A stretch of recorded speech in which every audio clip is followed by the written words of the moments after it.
Before we get started, I want to recognize Congressman Stauber from the great state of Minnesota to lead us in the pledge and the prayer.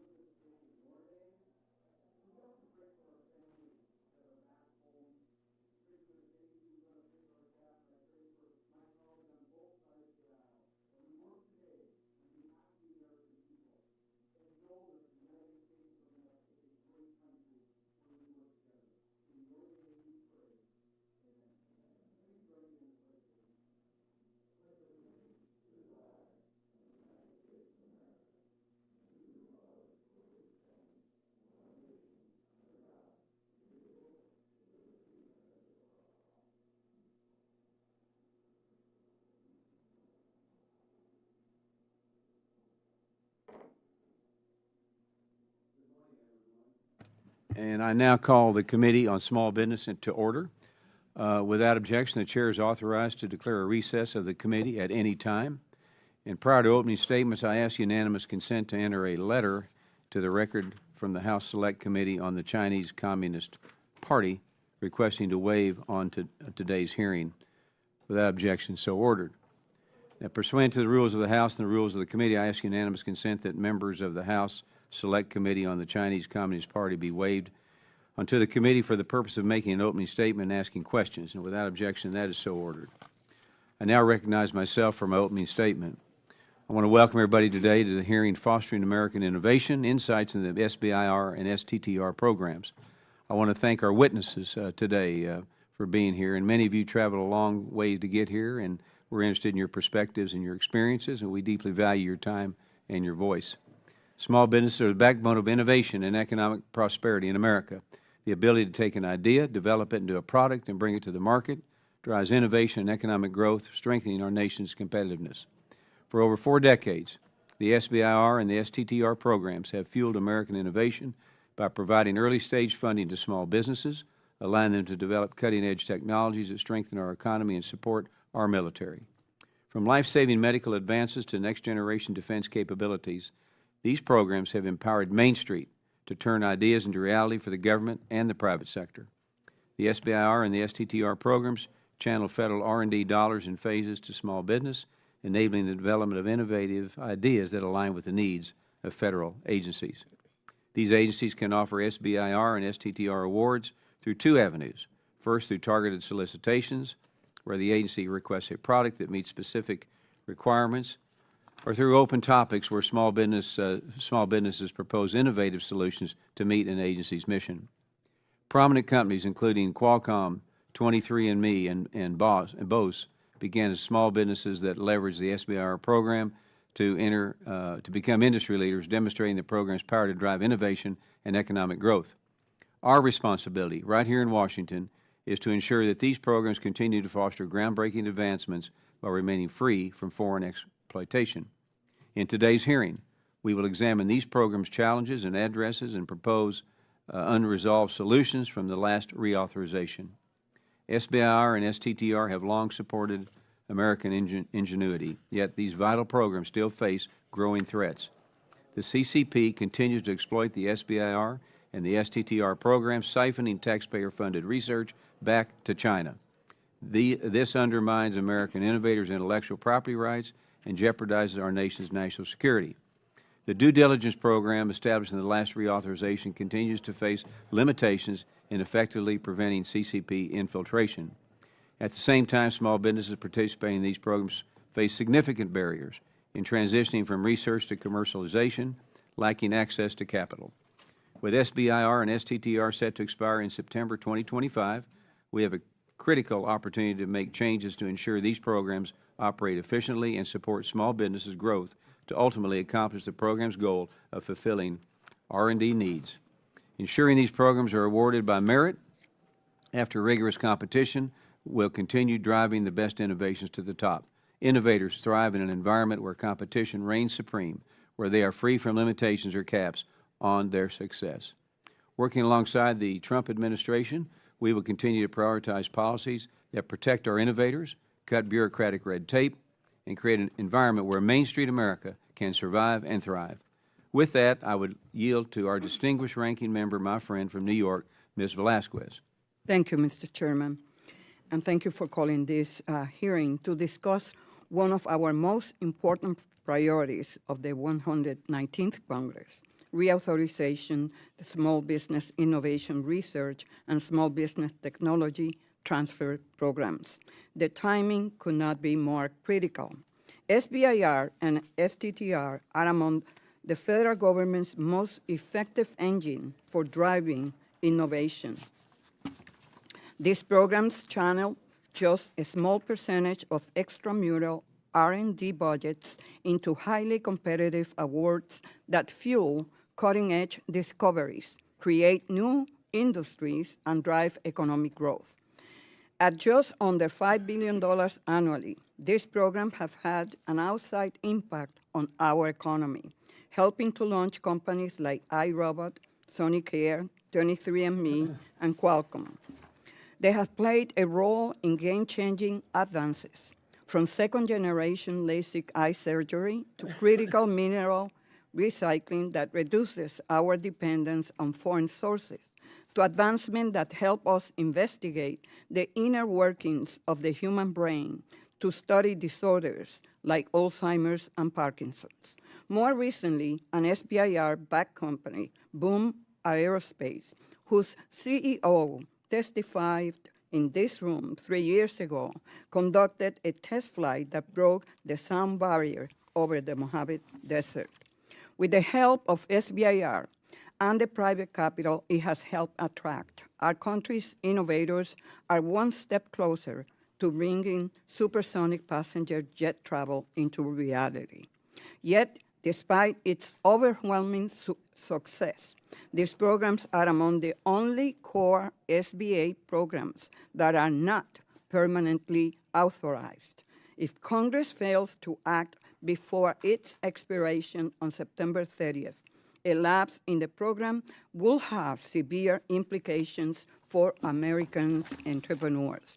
Even a short-term disruption would deliver a substantial setback for America's innovation pipeline.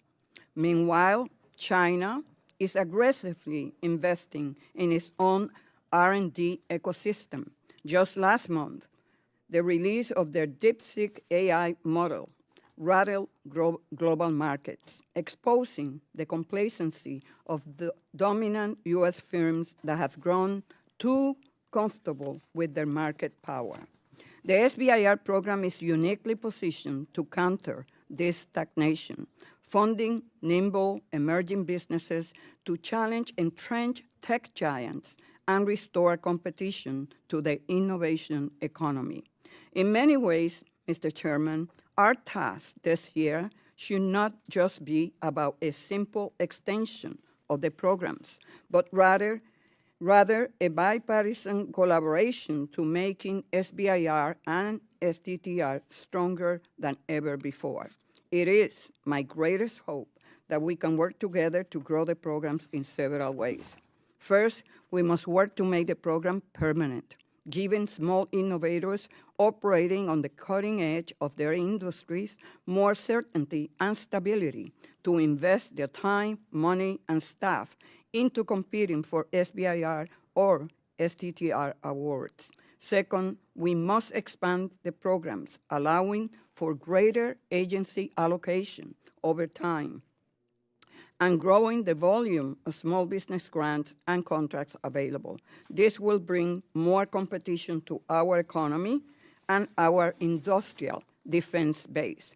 Third, we must work to help participating companies overcome the valley of death by expanding commercialization, services, and growing phase 3 of the program.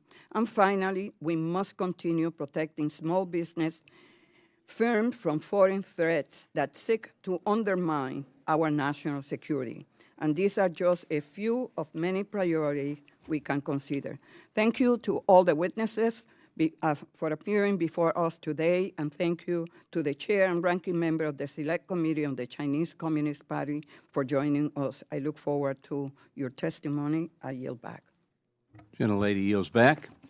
I now recognize the distinguished chair of the House Select Committee on the Chinese Communist Party, Chairman John Molinar, from the great state of Michigan, for his opening remarks. Thank you, Chairman Williams and Ranking Member Velasquez, for holding today's hearing on the Small Business Innovation Research, as well as the Small Business Technology Transfer Programs. And I want to thank you for allowing Raja Krishnamurthy and I to wave on to this important meeting. The SBIR and STTR programs have long been instrumental in fostering American innovation, allowing small businesses to develop cutting-edge technologies that serve both the public and the private sectors. These programs are critical to maintaining America's technological edge, particularly in industries vital to our national security.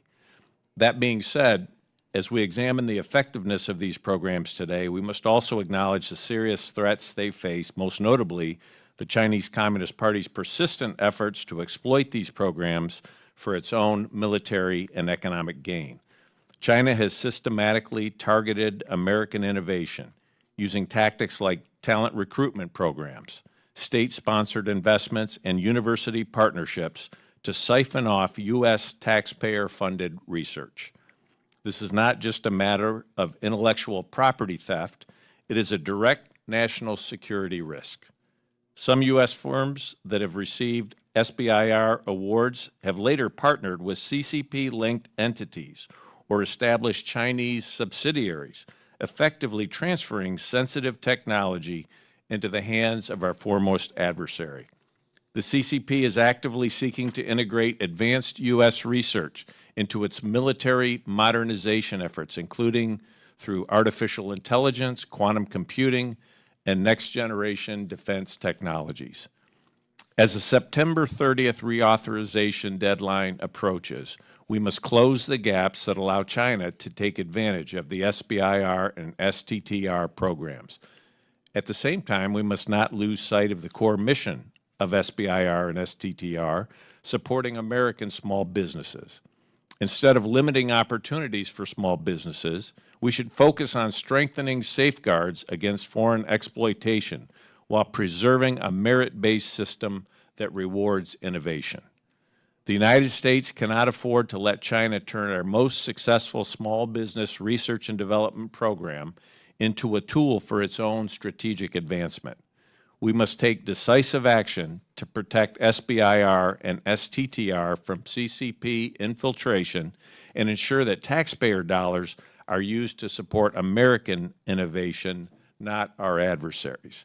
And I'm confident that under Chairman Williams and Ranking Member Velasquez's leadership, this committee will be successful in doing just that. And the Select Committee on China stands ready to support the Small Business Committee's important efforts to protect American innovation, strengthen our economic security, and counter threats posed by the Chinese Communist Party. And with that, Mr. Chairman, I yield back. Thank you.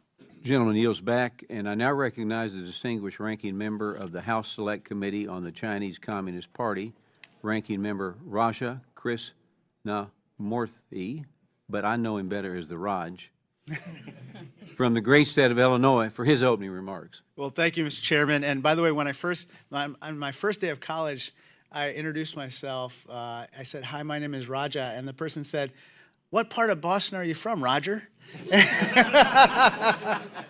So, in any case, wonderful to be with you. Thank you, Ranking Member Velasquez, my good friend, and of course my good friend and colleague and the leader of our committee, Chairman John Molinar. Thank you for your leadership. I want to take this opportunity to speak on the Small Business Committee about the SBIR and STTR programs. In full disclosure, as a former small business person, my former company actually benefited from SBIR programs. And I lived in the valley of death frequently. And so it's not a pleasant place to be. And SBIR, thanks to the work of this committee and this government, we were allowed to benefit from those programs. And we developed technology for night vision, both for space and for military applications, and it's helping the warfighter today. For decades, these programs have served as the backbone of U.S. research and development, empowering small businesses by turning new ideas into real technology. They've helped advances in defense, energy, and medicine.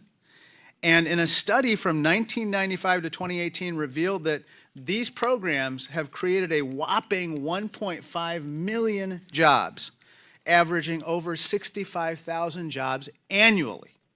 These investments have led to breakthrough technologies such as advanced prosthetics for wounded veterans, revolutionary medical imaging systems, and cutting-edge cybersecurity solutions.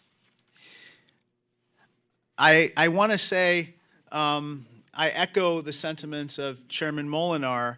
Our adversaries do know the strengths and weaknesses of our innovation ecosystem, and on occasion, they've taken advantage of it and targeted some of the beneficiaries of these SBIR and STTR programs for intellectual property theft. One notable example was a U.S. company that was a former SBIR awardee that lost $1 billion in shareholder value and 700 American jobs after an employee stole wind energy technology for a Chinese firm. As another anecdote, I should just mention, Chair and Ranking Member, when I was running this company in the private sector that I mentioned before, we were actually the victims of an attempted theft of intellectual property by CCP-controlled entities as well. So I know this firsthand. It happens. And so we have to do whatever we can to help small businesses ward it off, prevent it, empower them to avoid being victims of CCP intellectual property theft. Congress and the executive branch have taken steps to address and mitigate many of these threats. For example, the SBIR and STTR Extension Act of 2022 was an important step forward, requiring greater disclosure of foreign ties and participation in talent recruitment programs. These efforts have proven effective in increasing awareness and bolstering protections, but we cannot afford to be complacent when it comes to competing with the CCP. As the SBA Inspector General's 2024 advisory makes clear, our current system still relies heavily on self-reporting from companies, which can lead to resource constraints for the government to verify these reports. We must continue to support resources for due diligence so that we can see the results we enacted back in 2022. Finally, and above all, we must recognize that federal funding for research and technology development is not just an investment in the present, it's a commitment to our nation's future. And actually, Chairman Molinar and I just met with Condoleezza Rice yesterday of Stanford, who heads the Hoover Institution, who brought a number of researchers to our office to talk to us about the technology competition and the fact that the only way that we are going to win this competition is for the federal government to invest in basic research and development, supplemented by these additional investments in SBIR and STTR, which build upon progress, the blue sky research in the private and public sector. I just want to say thank you so much, Chairman Roger, and thank you, Chairwoman Velasquez and Chair John Molinar, for your leadership, your partnership, your collaboration. Together, we are going to win this competition, this strategic competition against the CCP. Thank you, and I yield back. Gentleman yields back. Thank you for that. And I will now introduce our witnesses. Our first witness here with us today is Dr. Bill Marinelli. Dr. Marinelli is the President and CEO of Physical Sciences, Inc., located in Andover, Massachusetts. Dr. Marinelli joined Physical Services in 1983 and has been involved as a scientist and program manager in a diverse range of technical areas. In 2006, he was named Executive Vice President for Defense Systems. In 2018, he became Chief Operating Officer for the company and was named to the Board of Directors in 2021. Dr. Marinelli then assumed the title of President and CEO in 2022. Dr. Marinelli has made numerous contributions in the fields of chemical kinetics, gas service interactions, space physics, and advanced diagnostics. Dr. Marinelli received his MS and PhD degrees in physical chemistry from the University of California at Berkeley. He is also a graduate of Brown University, where he earned a degree in chemistry. I want to thank you for being with us today. Looking forward to your conversation. Our next witness here with us today is Ms. M.L. Mackey. Ms. Mackey is the CEO of Beacon Interactive Systems, located in Waltham, Massachusetts. Ms. Mackey has co-founded Beacon Interactive in 1994, and along with her partner, has grown the business into a valued non-traditional defense contractor. And throughout her time, Ms. Mackey has won multiple awards, such as the West Leadership Award, the Tibbetts Award, Small Business Executive of the Year, Small Business Advocate of the Year, and Champion of Small Business Innovation. Ms. Mackey serves as the ex-com of NDIA's board and is the chair of the Small Business Division. She is past chair of NSBA and a current member of SBA's Innovation Advisory Committee in the National Academies of Sciences, Army, and S&T Roundtable. Ms. Mackey is a graduate of Lehigh University with a Bachelor of Science in Electrical Engineering. I want to thank you for being here also today. Our next witness here today is Mr. Cyrus Miryekta. Mr. Miryekta is the founder and CEO of Ravelin, U.S., located in Fairfax, Virginia. Mr. Miryekta founded Ravelin in 2023 to serve as a strategic consulting firm for the USG Inclined Innovators, and prior to Ravelin, he was with the Air Force Office of Special Investigations and spearheaded the Department of Defense counterintelligence in Silicon Valley. He enlisted in the U.S. Army in 2000 and served as an airborne fire team leader in Afghanistan and in Iraq, where he was decorated for actions under fire and for saving a civilian from an IED. He serves as board member for the Black Star Orbital and Tiger Cat Cyber, as well as board advisor for Terra Space. He also has worked as a volunteer to set up medical clinics in rural Guatemala, where over 1,000 children have been treated a week. He holds a Master of Arts degree in Statecraft and National Security from the Institute of World Politics. He is also a graduate of the National Security Institute, Space Institute and California State University, where he received a bachelor's degree in political science and government. I want to thank you for being with us today, and I'm looking forward to all of the testimony. And I now recognize our ranking member from New York, Ms. Velasquez, to introduce our last witness appearing before us today. Thank you, Mr. Chairman. Our final witness today is Mr. Jere Glover, the Executive Director of the Small Business Technology Council, a trade association of small, high-tech companies, most of whom are involved in the Small Business Innovation Research Program. As counsel to this House Small Business Committee, he directed and organized a set of hearings on small business and innovation that laid the groundwork for the program in 1978. Throughout the law's existence, he has been one of its most active supporters. Mr. Glover has a unique blend of public and private sector experience. For more than 6 years, he was the federal government's lead defender of small businesses in the regulatory process. In the private sector, he has been the CEO or principal of a biotech company, a medical technology company, and a group of medical clinics. He obtained his undergraduate and law degrees from the University of Memphis and an LLM in administrative law and economic regulation from George Washington University. Thank you, Jere. We look forward to your testimony. Thank you, Mr. Chairman. The lady yields back. Before recognizing the witnesses, I would like to remind them that oral testimony is restricted to 5 minutes in length. If you go over 5 minutes, you hear the gavel a little bit, and you need to bring it to a close. If you see the light turn red in front of you, it means your 5 minutes has concluded, and you should wrap it up quickly. Also, I'd like to add, periodically you will see some of us moving in and out. It's no reference on your testimony or anything, but some will have other places that got to be real quick and come back. You may see the ranking member or myself do that, but we will be back, okay? So that means nothing. So I now recognize Mr. Marinelli for his 5-minute opening remarks. Good morning, Chairman Williams, Ranking Member Velasquez, and members of the House Committee on Small Business. It's an honor to testify here today on behalf of Physical Sciences Incorporated, a small business headquartered in Andover, Massachusetts. I want to thank you for the opportunity to talk about our experience with the SBIR program. Our company was founded in 1973 with a mission to develop technical solutions for national priorities in defense, security, energy, environmental, healthcare, and industrial markets.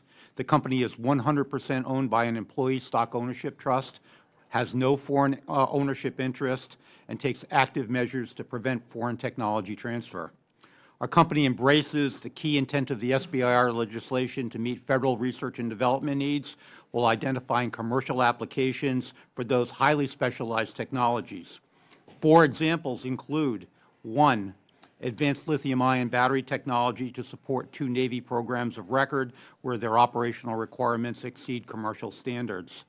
2, rare earth extraction from coal ash to provide a secure domestic supply of these critical elements. We developed and patented that technology under SBIR and non-SBIR programs, and funding for a $30 million pilot plant has now been awarded to Pennsylvania's Winter Water Systems in conjunction with the Southern Company. Radiation detection technology to secure our borders against trafficking in this threat. The technology we manufacture currently provides detection capability to several ports of entry along the southern United States, as well as to federal, state, and local law enforcement agencies in the U.S., the U.K., and select overseas locations. And finally, remote natural gas leak detection technology developed for use by the natural gas industry. Over 7,400 of those systems have been sold under license to PSI. I think the key point is that component technology funded by SBIR awards from multiple agencies and facilitated by significant investments by PSI in facilities and select capabilities was employed to meet these needs. We have reported over $677 million in Phase 3 economic activity to the SBA, about half of which is actual commercial sales from licensed technology by our partners. Only $5.8 million of those funds are formally listed as Phase 3 awards, illustrating the erroneous and misleading conclusions that can be drawn by simplistic studies that purport to capture the program's total economic activity. Looking at reauthorization, we believe the primary SBIR reauthorization challenges is to reduce barriers to entry and not restrict program participation. Reauthorization should reinforce 5 basic principles, and I think you've heard some of them already today. First, merit-based awards. Congress should maintain the competitive, merit-based fundamentals of the program to ensure that the best technology is developed. The GAO review of the program showed that there were no SBIR mills and that the intent of the program is being met. There should be no arbitrary award caps, submission limits, or forced graduation. Second, agency discretion. Agencies should have the discretion to shape the program and define merit consistent with their missions. Multi-award winners should not be penalized for some agencies' lower rate of adoption and commercial potential. 3, improved communication. Agencies should improve the communication of their needs and opportunities across all topic types to enable companies to tailor their proposals to meet those specific needs, improve their potential for award, and support subsequent technology transition. 4, application simplification. The largest barrier to participation in the program for new entrants is increased administrative burden and complexity of proposal submission. Per capita proposal submission rates from underserved regions of the country are some of the lowest in the program, reflecting those barriers. And finally, permanent authorization. The GAO identified investments in dedicated capabilities as key to receiving DoD awards and to being viewed as a reliable supplier by our customers. Program permanency reduces the concern that those investments will be stranded at the next reauthorization without limiting the ability of Congress to make further adjustments to the program. In conclusion, there are many pathways for commercial success. The U.S. government should be open to innovation from all small business sources and not limit participation to certain pathways. Doing so would undermine the ability to secure the very best technology for its priorities. Thank you very much. Gentleman yields back, and Ms. Mackey, you have 5 minutes. Chairman Williams, Ranking Member Velasquez, and distinguished members of the committee, thank you for inviting me to speak today on the importance of the SBIR STTR programs. My name is M.L. Mackey. I'm the CEO of Beacon Interactive Systems, a non-traditional and unconventional defense contractor delivering innovative, efficiency-improving digital capabilities to our military services. I'm here today in my capacity as the chair of the Small Business Division of the National Defense Industrial Association, NDIA. I also serve on the executive committee of NDIA's National Board of Directors. For over 100 years, NDIA has provided a forum for government and industry leaders to collaborate and address complex defense issues. NDIA and its affiliates represent over 1,700 defense companies of all sizes and sectors, the majority of which are small business. NDI has been a long-standing and vocal supporter of the SBIR and STTR programs and regards these programs as some of the nation's most effective tools in bringing cost-effective and valuable innovations to the DoD. We appreciate your leadership in extending the programs through September 30th, 2025, and we strongly endorse your efforts to further extend the programs before the current authorization expires. The SBIR STTR programs facilitate and effectively streamline the participation of competitive small businesses to work on agency-specific research and development needs. Speeding innovations and advanced capabilities to our warfighters is critical to the DoD's efforts to outpace the People's Republic of China and other potential competitors in this era of great power competition. In my own personal experience as the CEO of Beacon Interactive Systems, we found the SBIR program to be a gateway by which we could enter the defense marketplace. We have delivered multiple programs of record, deployed systems across 200-plus ships, submarines, and carriers, and multiple shore-based locations worldwide. Our digital products transform operations at the edge. In one example alone, early estimates predict our Flightline platform will save an hour and a half per maintainer per shift. This tremendous impact on operational capacity was critically nurtured with SBIR investment. Based on this positive experience and similar experiences from my colleagues in NDI's Small Business Division, we offer the following 3 areas for review to enhance the SBIR STTR programs. Our first recommendation, the SBIR STTR programs should be permanently authorized. These programs inspire technical innovation and inject a vital sense of entrepreneurship into the defense enterprise. Establishing them permanently is the next logical step. SBIR and STTR are an essential part of America's innovative high-tech ecosystem, and even the threat of a short-term disruption can severely affect smaller high-tech innovators. The temporary nature of the current programs also does not signal stability to both the federal agencies who administer them and the small businesses seeking to participate in these programs. Our second recommendation is to provide more support for Phase 3 awards and transition to commercialization. In line with the SBIR Policy Directive, SBIR, I always use the slang. In line with the SBIR Policy Directive, the government is required to the greatest extent practicable to award follow-on efforts to the SBIR investments already made in the capability. This is both an efficient use of federal funding and a significant incentive for new entrants to the U.S. defense industrial base. Attracting and retaining new companies that can rapidly deliver innovative technologies and capabilities to the warfighter is a critical element to building a modern, diverse, and resilient U.S. defense industrial base.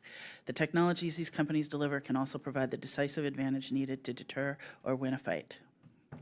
DoD acquisition programs should review prior SBIR STTR projects and assess opportunities to utilize these investments. If the federal government already has access to an existing technology that is purpose-built, meets the competitive threshold, and addresses the requirement, it should not expend additional funds to procure and then duplicate the same technology.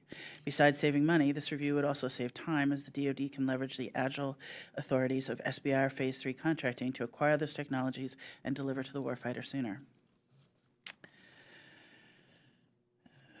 It would be a disservice, I think, to my colleagues if I inadvertently contributed to the perceived SBIR issue of vendor lock here. So I want to talk about how important it is that the SBIR Policy Directive says to the greatest extent practicable, and if it's not practical, tell us why. Document it so that we know, we as the small businesses know how to improve, and we as taxpayers know that you have looked for what you already have on the shelf. The third recommendation that we have is to increase agency oversight of implementation and agency employee accountability. In my submitted written testimony, we have a fair amount of detail on what kind of training we think would help with that. But in conclusion today, I want to first applaud this committee for your vigilance in promoting small business-friendly policies. Your work to defend deliberate and efficient approaches to include small business high-tech innovators in the U.S. defense industrial base is a valuable proposition for the government and a direct enabler of innovation growth and growth. I appreciate the opportunity to be here today, and I welcome any of your questions. Lady yields back. I now recognize Mr. Miryekta for his 5-minute opening remarks. Chairman Williams, Ranking Member Velasquez, distinguished members of the committee, thank you for having me here today. I'm here to discuss the Chinese Communist Party's exploitation of American innovation with a focus on SBIR programs. Historically, America has had 3 offset strategies, and an offset strategy is a strategy to defeat a military peer should deterrence fail. The first offset strategy was nuclear weapons. 1949, Soviets test their first bomb. We lose that edge almost as quickly as we got it. The second offset strategy was net warfare, which we revealed to the world in Gulf Storm in '91, where we interlinked air, land, sea, and space forces for precision strikes. If you read modern Chinese and Russian strategies today, you'll see it's largely predicated on what they saw in 1991. Fast forward to the present, it's why Russian electronic warfare is so effective in the Ukraine. They spent 40 years mastering this asymmetrical capability. The SBIR program has an outsized impact for the third offset strategy, which is the rapid incorporation of innovation into the Department of Defense to defeat a peer adversary. Innovators in America are largely people in their late 20s, early 30s, known for their irreverence and informal apparel, and they have become the vanguard of our fight with the CCP. I've had the honor of serving my country for 16 years, first as a paratrooper in Afghanistan and Fallujah, Iraq. I went to university on the Montgomery GI Bill. I infiltrated a closed career fair to join the intelligence community. I volunteered for an assignment in Central California in 2014 when I realized DoD had no counterintelligence support to its equities in Silicon Valley. For nearly a decade, I provided counterintelligence support to startups, Fortune 50 companies, FPGA design houses, and academic institutions. I set up the counterintelligence programs at Defense Innovation Unit Experimental at the time, AFWorks, and SpaceWorks. For my impact to U.S. national security, I've been awarded an unprecedented 9 national intelligence awards. And while I'm not here to talk about my government service, this legacy informs the company that I run today, which is an advisory firm called Ravelin US. We specialize in helping U.S. innovators identify foreign ownership, control, and influence issues, and then how to mitigate and or remove them.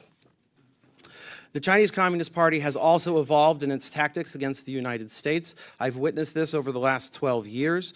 There's this misconception that cyber exploitation vastly outweighs human exploitation, which couldn't be more wrong. Human collections, the exploitation of our people and systems, is far more ubiquitous than what we face in the cyber realm. The CCP will use real relationships curated over a decade. I had one last week that was 10 years before they ever deployed capital into the innovator's company. We will also see the CCP investors and their affiliates investing in SBIR recipients who struggle to go from phase 1 to phase 2. There is a grooming process, and it's like slow boiling the target. There's no official signing up to become an asset. It is a gradual process that occurs over time. We also see American investors who are investing in genocide-enabling technologies in the against the Uyghurs in the Xinjiang province. Those same investors will be investing in munitions innovators that have received SBIRs on U.S. soil.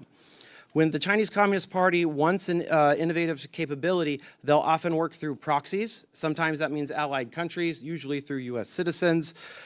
And when they have a capability that they want us to deny ourselves, they will loudly deploy Chinese Communist Party affiliated capital, knowing that our due diligence systems will find it, we will identify it, and we will not use the capability as a department. It takes a nuanced eye to identify and to remove, but you have essentially a poison pill of CCP investment in our systems. This is not really the worst thing. In fact, if your adversary is forced to adjust their tactics and deal with your strategy, that means you're having an impact. And right now, we are far ahead of them, and we need to intensify our efforts. The impact of the SBIR program vastly outweighs the dollar amount, and it steers the industry. The SBIR Extension Act that went into effect in July of '23 has changed the American innovative landscape. Not all of the due diligence teams that are required to do the FOCI due diligence are the same. In fact, you have one team that's better than all the other teams combined and still way out far ahead. But we cannot look at specific teams and say whether the program is working or not. It's actually quantifiable, and we can figure that out. Well, you do have some recommendations for the committee. I know I have a very cumbersome last name, and I would encourage you to call me Cyrus. The SBIR program is critical to executing our third offset strategy, which is to ensure American hegemony in the 21st century. I look forward to your questions. Thank you, Cyrus. And now, Mr. Glover, you have your 5-minute opening remarks. Thank you, Mr. Chairman, Ranking Member Velasquez, members of the committee. It's an honor to be here today to talk about reauthorization of the SBIR, STTR programs. Today, I want to share with you a remarkable congressional and government story. 47 years ago, this committee, together with the Senate, held joint hearings on small business and innovation. The committee found that small business was by far the most innovative sector of the U.S. economy, creating two-thirds of all major inventions, but that virtually none of the federal R&D dollars went to small business.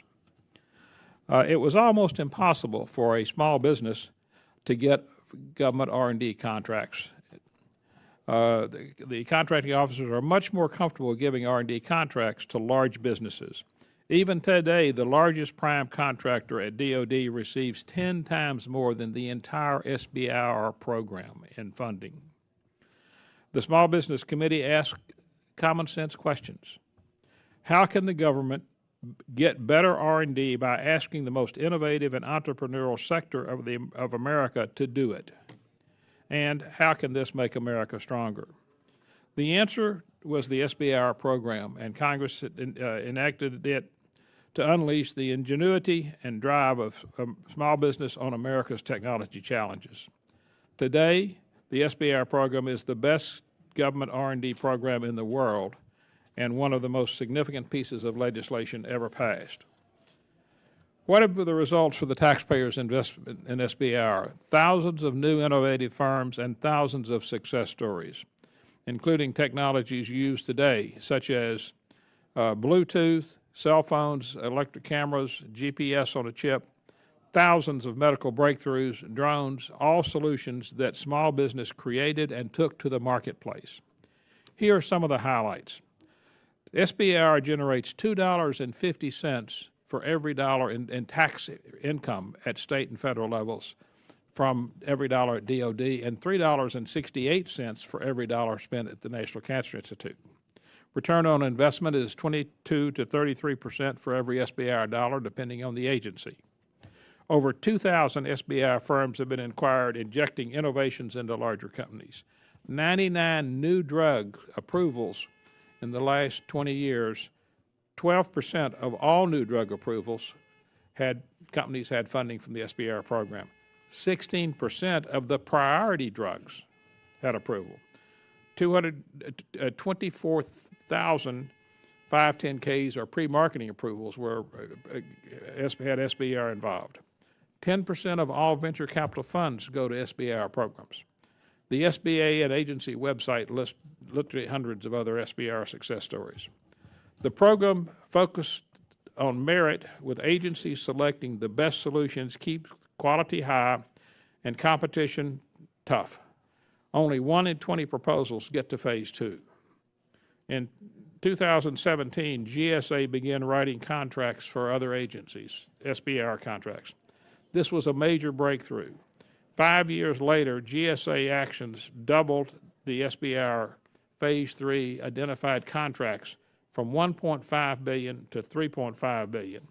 Their proposed IP3 program, which is pending, would make a great success story. When we look at China today, unfortunately, China leads in 57 of 64 critical technologies. U.S. is even behind Europe. Europe spends 20% on its small businesses, twice what the U.S. spends. Congress can take a number of actions to build on these successes. One, require better streamlining and simplification of the process, keeping merit-based to ensure the program continues to fund the best research. Double the SBIR program, leveraging small businesses to provide innovations to solve federal challenges. DoD's Section 809 panel and the past Secretary of Defense recommended doubling the allocation. Restore the 174 tax deduction. That's critical for not only SBIR companies, but all small innovative businesses. Reverse the slowdown of contracts and grant selections and awards, which may be fatal to many small firms. Cash flow kills startups. Make the SBIR program permanent, and these actions will help America regain its leadership in the world of innovation. Thank you. Okay, thank you, Mr. Glover. We'll now move on to the member questions under the 5-minute rule. I recognize myself for 5 minutes. Dr. Marinelli, the SBIR and STTR programs were created to support small business growth while helping federal agencies fulfill those needs.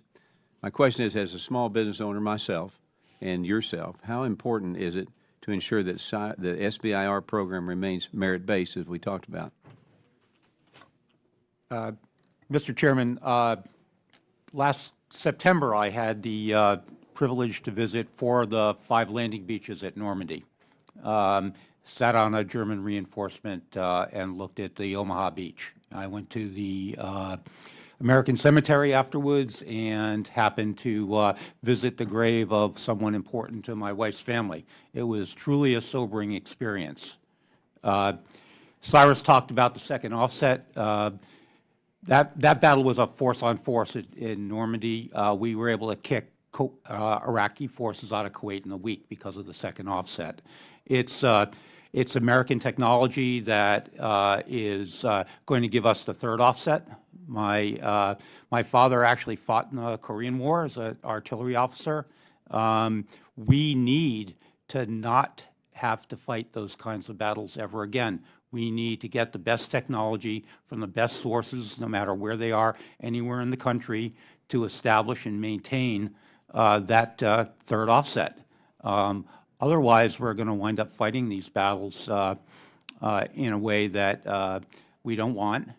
We want to be able to deter foreign forces from ever starting a fight like that, and we want to make sure we can win it if it does start. So I think it's very important for our nation's security to make sure that merit is driving technology into our armed forces and everywhere else in the U.S. government. Thank you. Ms. Mackey, the Valley of Death has been a challenge for small businesses in the SBIR, STTR programs. This is when an innovation moves from the R&D stage into production. But small businesses lack access to capital, we've talked about that, to commercialize their product. In your written testimony, you mentioned that the DOD and other agencies should buy existing SBIR, STTR technologies, particularly during Phase 3 transition to commercialization. So can you explain how the agencies could more effectively integrate SBIR-funded innovations into the procurement process, and how this might save both time and money in the development of new technologies? Thank you for the question. I think we don't have to do new legislation. I don't think we need to come up with how to do this. We need to make sure that it gets done. And we need to insert into the acquisition process the step of reviewing what do we have. And to be fair, there's a lot that we have. So even a good due diligence of what we have available and documenting that that has happened, we need to change behavior and the acquisition programs so that they look for components that they can successfully insert into their larger programs. I think this does what you were talking about in terms of bringing innovation forward and making things faster. It also helps address a lot of the adversarial impact that we have. If you have a company that is developing good technology and you have a reasonable path forward, you're less likely to take global investment that may have competitive interests. Okay, I've got a limited amount of time, and Cyrus, as you know, there's a growing concern that the CCP is leveraging various mechanisms such as talent recruitment programs, the U.S. patent system, and venture capital investments to access sensitive IP developed through SBIR-funded research. So in your experience, how is China specifically acquiring IP from the SBIR-funded small business, and what are the primary methods you have observed being used to exploit these small businesses? Thank you, Mr. Chairman. So when it comes to venture capital, we'll see investment post receipt of a SBIR. That's one of the methods. Another is working through U.S. firms. So it will be a U.S. firm without linguistic or cultural ties to China. They will mobilize them through money. We've seen this also with the Canadians, where they will use a Canadian to be an investor, but when you look at the Canadians' LPs, it all comes from one CCP fund, and then that individual is trying to oust the CEO of a company and move that technology to China. And this is all done, it's bankrolled by the Chinese Communist Party. They did it once successfully with a biotech company, and now they were trying to do it with an aerospace company. And so working through allies, working through third parties, trying to obfuscate their hand because they know that we are looking for it, and then also working through U.S. citizens, whether they're ethnically Chinese or otherwise. I yield my time. Gentleman yields his time back, and I now recognize the ranking member for 5 minutes of questions. Thank you, Mr. Chairman, and thank you for your testimony. Mr. Glover, one of the most important legislative tasks of this committee this year is to reauthorize the SBIR and STTR programs.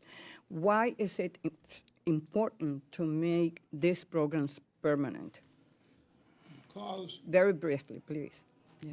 Because every time this stop and start, the government starts shutting down, there's delays. Whenever there's a delay in awarding a contract, small businesses fail. They simply don't have the cash flow to carry them over to the next one. So every time this happens, it slows down the government, makes the government less efficient, but it also gives small businesses, sometimes the valley of death just gets so long they can't survive. And so the stop and starting is just very bad for the program. Thank you. And to the panel, yes or no, do you agree that we should make SBIR, STTR permanent? Yes, ma'am. Ms. Mackey? Yes, definitely. Yes, ma'am. Ira? Yes. Thank you. Mr. Glover, in your testimony, you focus on the overwhelming success of the programs. Yet, for many years, they have only accounted for a sliver of federal R&D funding. Is it time for Congress to consider significantly expand agency allocations for the SBIR and STTR programs? It is. When we look at Europe, they're doing twice as much as we are. When we look, and they're getting ahead of us in critical technologies. It's the most effective program going. Yes, it's time to make it better and bigger and more efficient. Thank you. Ms. Mackey, your company has been successful in transitioning early-stage technologies into programs of record at the Department of Defense. As we focus on prioritizing commercialization, what can we do to improve the process for earlier stage awardees? I think for earlier stage awardees, we could improve the process by, specifically in the Department of Defense, exposing them to actual warfighters and getting the real feedback into what they're building. I also think that we could change the process to add the responsibility and the credit for transition to not only the small business, but the extended government team that also has to work with them, and other industry partners. Thank you. Mr. Marinelli, some of the firms in the SBIR programs have come under fire for having lowered transition rates. Can you explain why it may not be beneficial to the DoD to arbitrarily use transition rates to measure success? So, Congressman Velasquez, one of the things that we tend to work on is insertion of component technology into large platforms that take a decade to evolve and last for many years.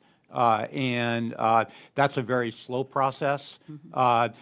Program managers are accepting a lot of risk to try and insert new technology into those programs. And often they are budgeted years in the future with very strict requirements. And so it's very difficult often to insert that technology. We have to work very hard in order to do that. And often it doesn't happen. Sometimes programs get canceled in midstream. And I think those are the issues. It's just, it's a very hard business basically to be in. Thank you. Mr. Glover, the SBIR and STTR programs have grown significantly over the years, now accounting for nearly $5 billion in the federal budget. Yet, at the same time, the Small Business Administration, whose responsibility it is to administer the program, has not seen a similar increase in funds. Can you explain why we should find ways to bring the SBA more funding for program administration? The SBIR program is now one of the biggest programs administered by SBA. When it first started, there were 17 employees in the overseeing SBIR. I think there's 3 now. It is in dire need of, it can't do everything, and it can't oversee and make sure the agencies do much more in phase 3s and follow on and provide that. So it is critical that we bring it in balance. You look at some of the other programs at SBA, they're much better staffed. For some reason, this has always sort of been a stepchild. Thank you. Thank you. I yield back.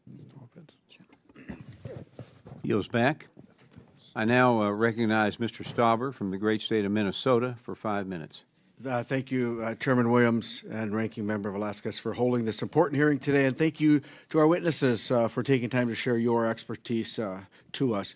You know, the United States government relies on innovative solutions to meet mission-critical demands, and small businesses play a pivotal role in that process.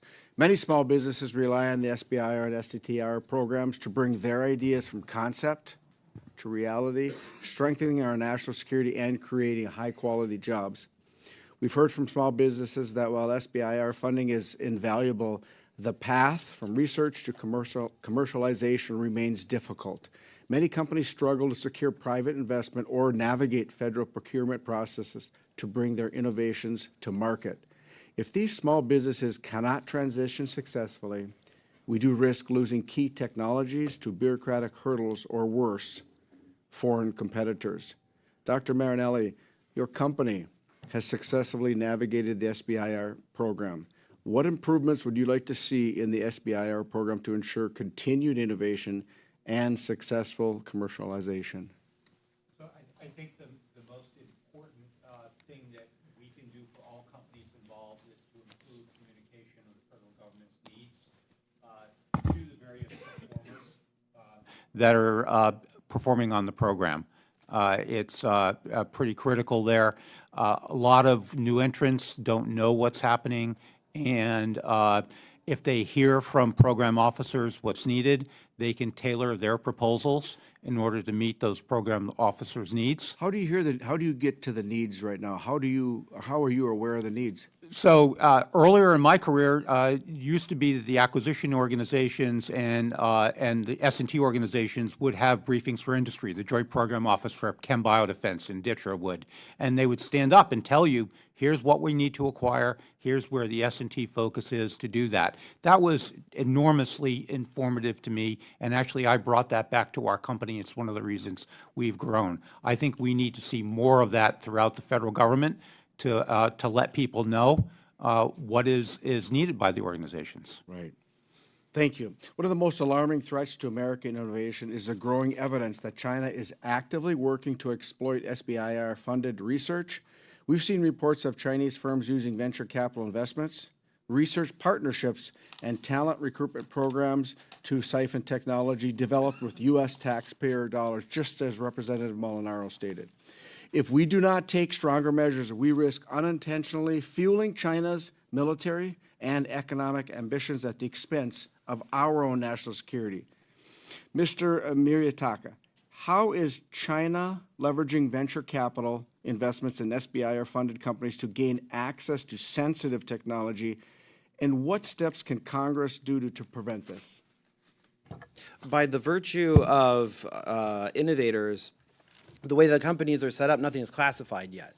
So it's very easy if a CCP-affiliated investor puts even a tiny amount of capital in, not just as the investor themselves, but even as one of the limited partners. The fact that they have any affiliation or access to the company means that they can start collecting on the people in it. And there was an example brought up by the ranking member of the Committee on Chinese Communist Party earlier, which was American Superconductor Corporation, where exactly that happened. All they needed was access to the company personnel. Then it goes to a department in the PLA that does target packages, finds out who has access, who's the most vulnerable, whose vices aren't in check, and then they send PLA2, which is Chinese Communist James Bond. They go go in and they flip the target and are able to extract what it is that they're looking for. But by virtue of just having access to the individuals, some of the companies we see are targeted through Cold War era tactics, break-ins, and we mean like 11 cars are broken into, 7 laptops are stolen, all for a new energy company. Their executives' travel is all marked and prepared for when they arrive. So it's everything from grooming the target, and it's very pleasant, to old-style illegal activity. As President Trump says, they're ripping us off, and it's unacceptable. The SBIR, STTR programs are critical to ensuring small businesses remain the driving force of American innovation. However, we must continue strengthening them by reducing bureaucratic barriers, enhancing security protections, and improving pathways to commercialization. This is about maintaining our competitive edge while safeguarding taxpayer investments. And I look forward to working with my colleagues to ensure these programs continue to serve America's best interests. Mr. Chair, I yield back. Gentleman yields back. I now recognize Mr. McGarvey from the great state of Kentucky for 5 minutes. Thank you very much, Mr. Chairman. And this is something that we've seen firsthand in my district for a long time. I want to talk a second about part of my district in Louisville called Rubbertown. And this really came from in the war, in World War II. In the 1940s, we noticed a severe lack of synthetic rubber available to our troops and located massive factories in Louisville, Kentucky, where almost all of the synthetic rubber used during the war came from a small neighborhood right there on the Ohio River. Throughout that war, we saw synthetic rubber, nuclear fission, radar, cryptography, so many other technologies that were highly classified. And classified advancements, like those that came out of SBIR and STTR programs today, are much more difficult to patent due to their sensitive nature. And we know exactly what we knew during World War II, that we are in a strategic power competition with adversaries overseas. In 2021, the U.S. National Security Commission for Artificial Intelligence reported to Congress and the President that for the first time since World War II, America's technological dominance, the backbone of our economic and military power, is under threat. Ms. Mackey, you stated that innovation is critical to DoD's efforts to outpace China and other near-peer competitors, but we also know that contracting at DoD can be especially difficult for small businesses. Can Congress improve how the SBIR program provides a pathway for small businesses into government or provides on-ramps to grow? Yeah, I think I'd answer that with 2 statements. The first is absolutely we can do more to make sure that there's a consistency in how we engage with component tech insertion of innovation into the contracting process. The second piece that I'd put out is this whole infusion of capital, is really important to high-tech innovators, to small business startups. I love this Trusted Capital initiative we had for a while. I think it's really important. My oldest is starting a business, and as she is very interested in getting VC from American Capital, it's not easy to figure out what's what. So I think one of the things we can do is help with the contracting, and I think we can also help with the Department of Defense articulating who is Trusted Capital and how do you know how to engage with Trusted Capital. And just on those capital guidelines, what would you recommend along that front specifically?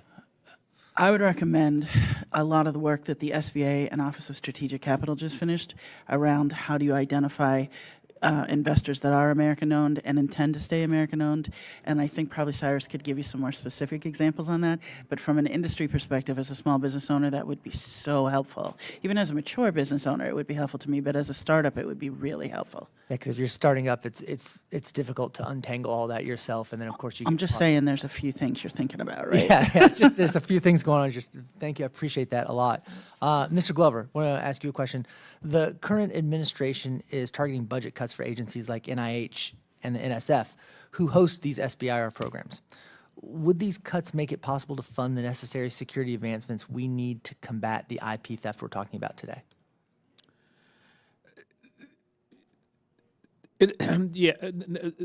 It will be a significant problem. We have led the world in innovation because we've spent money on it.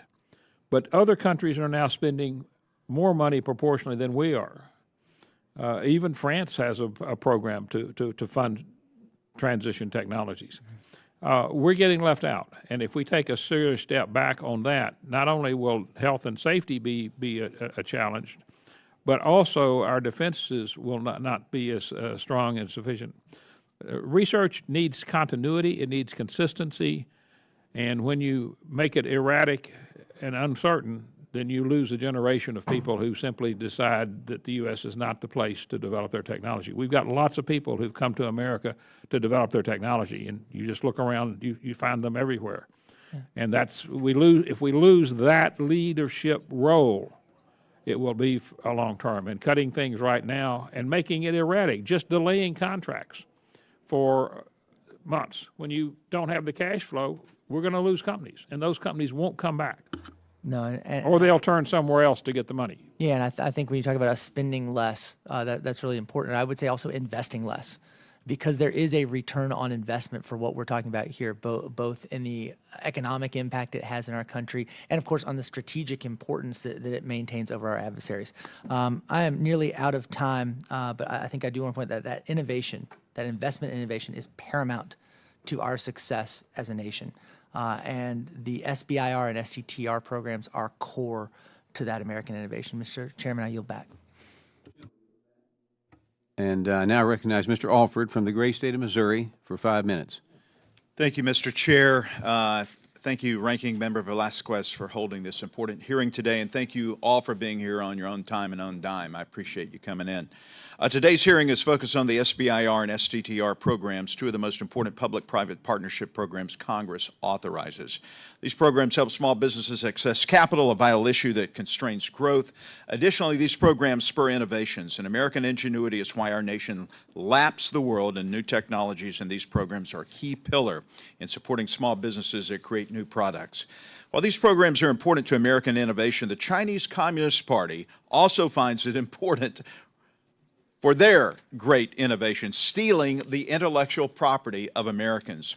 According to a 2021 DoD study on SBIR programs, nearly all cases show that Communist China, not the U.S., is the ultimate beneficiary of DoD and other U.S. government research investments. With both SBIR and STTR's authorizations expiring in September this year, I look forward to working with my colleagues to make sure these programs remain pillars of American innovation. I want to start with you, Cyrus. Thanks for being here, and thank you for letting us call you Cyrus. What safeguards should this committee consider when reauthorizing this? I know you all have said it needs to be a permanent reauthorization to make sure that the influence, the espionage, and theft of intellectual property from the CCP is reduced, or if we could eliminate it, would be great. We've already, just by Air Force and Space Force's actions alone, have changed the American innovation landscape. They realize that if they have CCP capital, even affiliated, they will be prohibited from doing work with the department until it's sanitized. The other branches of service and every agency that gives or awards SBIRs and STTRs should have a FOCI, or foreign ownership control and influence due diligence team, that is as effective as what the Air Force has. Most agencies haven't even started building a team, and there are only really 4.5 functional teams, being generous, for who is actually doing the vetting. Once the innovators realize this is a real hurdle to reaching U.S. government funding, they will act immediately before they go to bed that night. Once they realize this is reality, they will change on a dime. Innovators know how to pivot, and they have to accept it as reality. The Cyber Extension Act has done that. NDAA 23 has done that. The Committee on the Chinese Communist Party has done that, and they've made it real for our innovation industry. One of the issues, though, with the due diligence teams is they are required, but no resources are provided. That's like asking the agency to give me everybody who doesn't have something real going on. And so this is a low priority mission. Well, I'm also honored to be on the Appropriations Committee. I'm not on Defense, but I do know that this is important, and this investment, if you're talking about resources, to fund these programs that are going to root out these things are actually hurting America, hurting our innovation, and threatening our national security. So I'll be having a talk with the chair of Defense Approps, Mr. Calvert, about this and seeing what direction we could head right across the hall here. I want to talk with you a little bit more, Cyrus, about China, its influence in our universities. The University of Missouri, Kansas City was just in my office this week. They're trying to create a defense corridor. They have a SCIF even built on campus. They're working with drone programs, critical mineral processing. trying to make the Kansas City area and down into my district really a defense corridor. How should universities be looking now? Because the Chinese students are here. How do they get here in the first place? And then what safeguards should we put in place to make sure that espionage is not taking place? The Chinese Student Scholar Associations are run out of the Chinese consulates all over the United States. When Chinese students used to come to America in the 90s and early 2000s, they would integrate with the U.S. population, they would have boyfriends and girlfriends who were American, they would fall in love with America, and they would go home with pro-American sentiments. Nowadays, Chinese students are kept in these little thought ghettos managed by the Chinese Student Scholar Associations. They are given weekend activities where they're indoctrinated. It's not far from Iran's Basij and how they do grassroots indoctrination, and we train them with the latest education, and then we send them home no more American than when they arrive. And they're members of families that have favorable status with the CCP, if not CCP members outright, correct? They have to be in good standing to come here, Yes. sir. Just a point of clarification, Whiteman Air Force Base, home of the B-2 stealth bomber, home of the B-21, soon the Raider, is 10.8 miles from the University of Central Missouri. They have a small number, 5 to 6 Chinese students. They say it's not a threat, but we have to be vigilant and aware without damaging the reputation of innocent people here to gain education. Thank you, and I yield back. Chairman yields back. I now recognize Mr. Cisneros from the great state of California for 5 minutes. Thank you, Mr. Chairman, and thank you to all the witnesses for being here today. I'm going to get right to the questions. Mr. Glover, Politico reported that 20% of the SBA workforce will be cut by Mr. Musk and DOGE. Who knows what other cuts as far as financial may come along that way as well. Does threatening firing and forcing resignations of dedicated civil servants at the SBA and cutting their budget or at any agency that administers SBIR, STTR programs help small businesses, and how does it hurt the programs overall? I had the privilege of working with Vice President Gore's Reinventing Government initiative in the Clinton administration. They cut 300,000 jobs, but they did it very carefully, and they looked at it very meticulously and took several years to do it. And they did bring down the expenditures. They did it carefully and wisely. We didn't hear screams or shouts from the employees being unfair. Terminating people with virtually no notice, not allowing them to plan, run their future, is a challenge. We see cuts that, without thinking about it, when you cut R&D budgets, you're going to end up getting less innovation. You're going to end up the inventors are going to look somewhere else for money. And as I've been told, they will look wherever they have. They've spent their whole life developing this technology. If they can't get the money in the United States, they will get it somewhere else. So it is a real challenge, it is a real problem, and it should be done carefully and precisely. Along that line as well, there's a company, a small business, that's doing some very innovative stuff around solar panels and making them more efficient. But the amounts that we're paying here, I believe it's like 50,000 phase one, 250,000 phase two, and then 750,000 later on, is just over $1 million. They haven't really sought any of this funding to help them along the way because it's just not really sufficient enough, and they've had to get outside funding in order to help them and to do the innovation that they need to. So are these programs suited right? Are the amounts that we are paying right now, are they sufficient enough? Is there things that we need to look at to increase them to help innovate technology? First of all, to keep out the amounts are 100 to 250,000. Some agencies have gone below that, like the Air Force, but everybody else is pretty much 100 to 250. And the follow-on funding can go up to $3 million if you do things right, and even higher than that with SBA-specific approval. We look at the balance, the situation of how do we fund, do we give more at phase ones and early on awards and less phase twos? And what we've had is the National Academy of Sciences looking at this program, and they've looked at it to balance that, and they say we've got the balance about right. That was 4 years ago. We haven't looked at it recently, but there is some flexibility, so the agencies can go up or even down if they choose to. But by and large, it's, if we can get Phase 3 working right, like GSA did, we added $2 billion of phased, just because you changed the procedure of how you did contracting. And they've got an even better program on the shelf. We can make that huge difference in how that works. All right, thank you.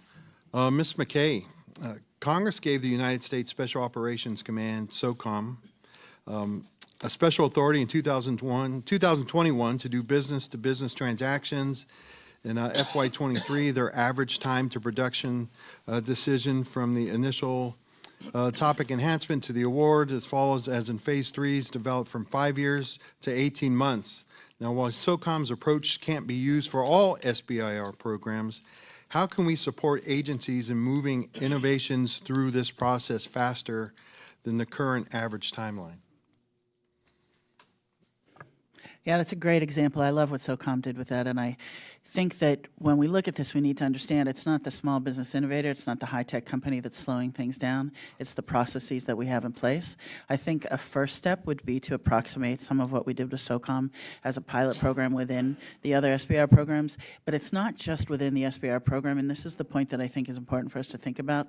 It's within that R&D world that funds it, but it's also within the acquisition world that acquires it, that does the follow-on testing. So I think if we were to encourage pilots of two groups working together more effectively, the way SOCOM has the ability to bundle that together, you have an ability to get something over the valley of death because there's someone to receive it on the other side, and also to sort of build that bridge for you as you come over. All right, I yield back. Thank you. Gentleman yields back. I now recognize Mr. Muser from the great state of Pennsylvania for 5 minutes. Well, I thank you very much, Mr. Chairman, and thank you to our witnesses. This is a very informative and important hearing. Appreciate it very much, you being here. Dr. Marinelli, you discussed your company's development of technology to extract rare earth minerals, critical components for satellites, data centers, and other technologies, super important. From coal ash piles, love that. We got a little bit of coal ash up in my district, to say the least. We're working on it in this same manner. So the SBIR program has assisted you in developing this technology, and maybe you can expand on why you believe how it's helped you. So this started out as a little idea experiment. We started as a kind of beaker scale laboratory type experiment to see if we could extract rare earths from coal ash. It turns out that technology is based on the same process that you use to extract uranium and plutonium. Was developed during the Second World War. We adapted it to this purpose. We received SBIR funding then to bring it to a larger scale and to work through some of the details of it, and finally went to DOE and DOD's IBAS program.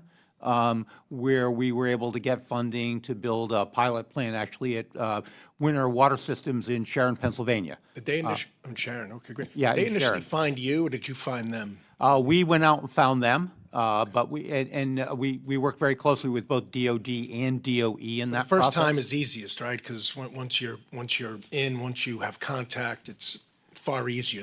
Getting through is the most difficult part. Certainly, but you've got to also show success. Just like with anything. Yes, Yeah. and then it turns out that Appalachian coal is actually rich in rare earths, is one of Yeah. the things that we Yeah. learned, and working with Senator Shelby before he retired, we were able to get an appropriation to build the next scale plant down in Alabama. Okay, good. Well, contact me. We got, Schuylkill County, and we got the best anthracite, and we've got all those rare earths within our ash, so within our comb banks, and we've got We're certainly willing to we move got mountains forward. of those that we're working on excavating.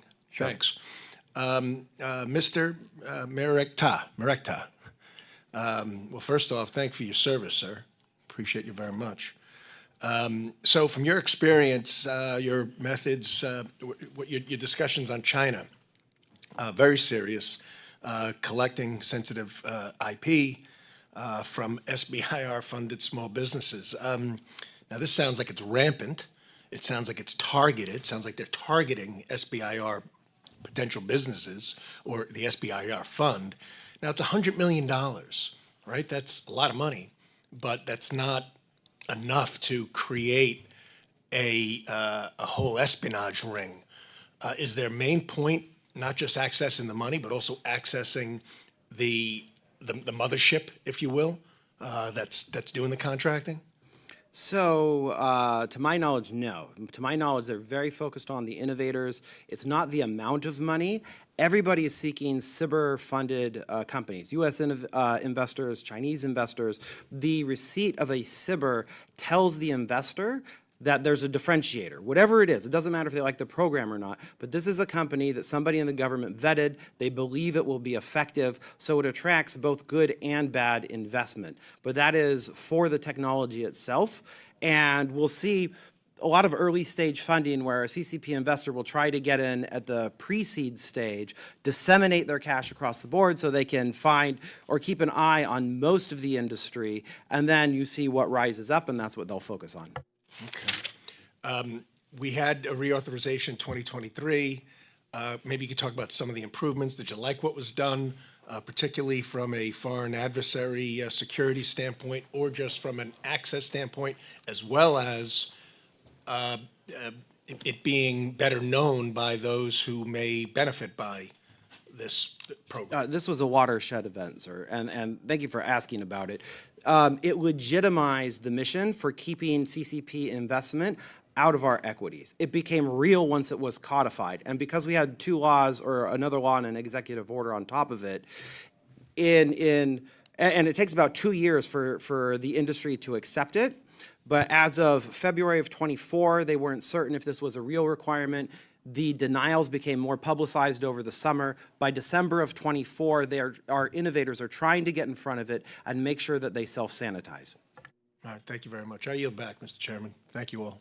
Gentleman yields back. I now recognize Mr. Tran from the great state of California for 5 minutes. Thank you, Mr. Chairman. Thank you, Ranking Member. Thank you and welcome to DC, to our witnesses.